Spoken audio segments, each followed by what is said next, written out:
DPAD, United Nations Decade of People of African Descent.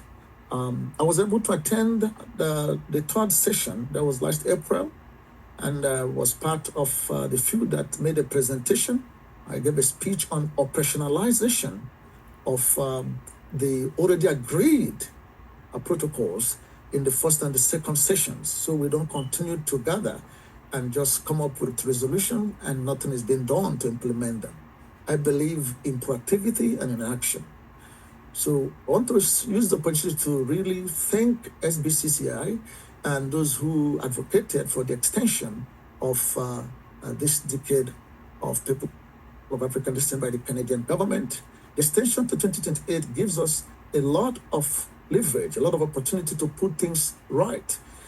And I would like to show here some of the pictures we took in Geneva. Like I said, this was Minister Kira Kama, and this was the Deputy Minister and the Minister of Canadian Heritage, and this is the Executive Director, Mr. Hashim of Canada-Race Relations. We had a lot of talk even with the ambassador, the Canadian Embassy at that meeting. So here are the opportunities that this extension of UNDPAD presents to us. We must have our initiatives targeted. There had to be a review of the past decade, and we must come up with ways to move forward.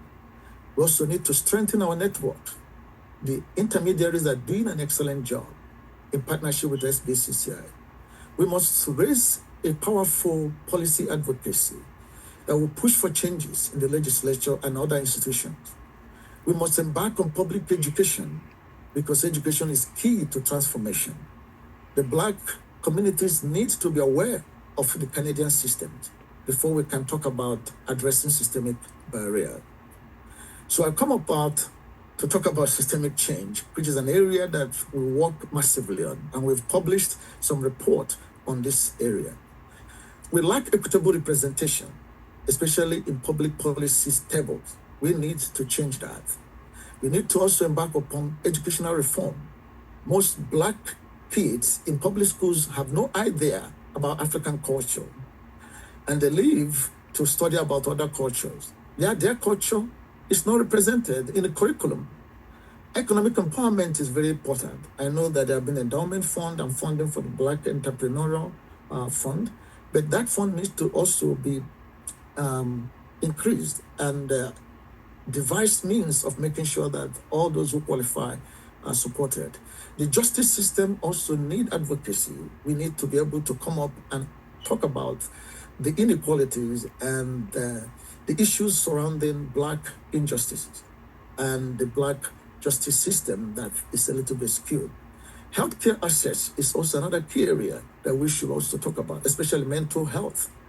So these are the areas that I suggest we should focus as we move into this second half of this International Decade of People of African Descent. We've got just 4 years, and I think we can make a lot of impact within that 4 years. All right, so we look at strategic for achieving systemic change. What are the things that we have done as an organization and which we advocate for? Data collection. I emphasize in some of the work we've done in this area that data speaks louder than mere activism, and I've asked people to consider what I do and what we do as advocacy instead of activism, because without data, without realistic data, we can't really speak.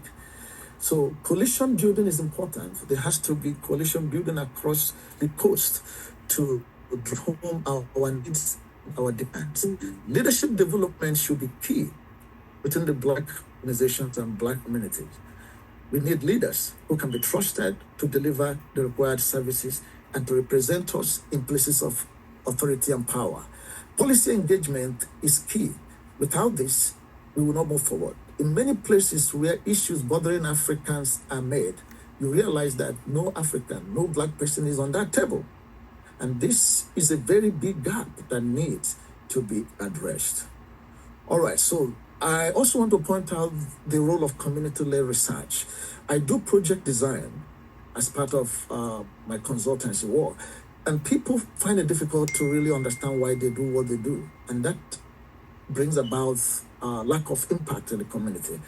So I would suggest also that the SBCCI and the intermediaries and other Black-led organizations should partner with communities to design research and go through the processes of project design to find out what are the needs in that community and how to create programs that support and address those needs.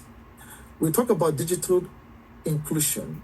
During some of our work with young people, especially Black young kids and those who are in schools, the grade school students, we found out the majority of them do not have access to computer. They don't even have access to digital tools to do some of their works and assignments. So it's an area that is being neglected, and I think there has to be an emphasis on this. If the kids don't have access to information that their colleagues do have, it will affect and impact their growth and their development. So there should be a support in this area, providing digital tools for Black kids, especially in public schools. Youth Empowerment Initiative is an area that I suggest should also be focused on in the next 4 years. STEM program should be emphasized.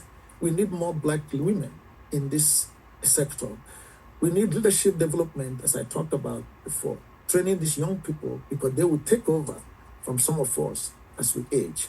We need arts and culture, letting these young kids, especially young Black kids, understand where they're coming from, how their culture plays a good role, in fact, a long one in their future, how contextualizing their activities and their life within the African culture could enhance their personal development and even mental health. I would round up by quickly talking about health equity for Black people and how this is an area that is not receiving the attention it needs right now. We need culturally competent mental health practitioners. We need mental health services available at the grassroots level. We also need community health initiatives to support some of these communities that are really marginalized. We need research and advocacy in this area.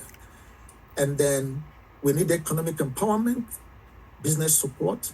We need corporate partnership because we cannot do it alone. And the government cannot solve the problem alone in Black community. We need financial literacy within the Black community. We need job market preparation within the Black community. In our only 2 ways, we try to provide all of these services. And oftentimes people wonder why we do so many things. It's because in the Black community, the needs are intersecting and they're numerous. And you can't isolate one. You just have to do what you can to arrest as many as you can. Cultural preservation is key, and we must continue to emphasize on this. Culture is not just what we do, it is who we are. The Black community must not ignore their culture. And then building allyship is important. We must not just focus on Black, we must try to cross into other cultures, learn from them, and then create partnership with them, collaborate with them, and then continue with public policy awareness on issues that border not just Black community, but the entire community as a whole. We do all of this in our organization. So we look ahead to the goals for 2028. We are looking at 50% leadership representation in places of power and authority. We look ahead for 100% educational equity. No more should the Black kids be bullied, racialized, and segregated against. We are looking at new businesses, up to 800 new businesses owned by Black people being created. We are looking at zero discrimination towards Black people here in Canada. If we will do all of this, I will say that we would have achieved the aim for this next 4 years of UNDP. So I want to thank you all for being a part of this program and this Black History Month this year. On behalf of Kingdom Arts Foundation, our leadership, and those who support us, I want to thank SBCCI for this event. Thank you. Thank you so much, Dr. Ude, for such an educational presentation. You mentioned the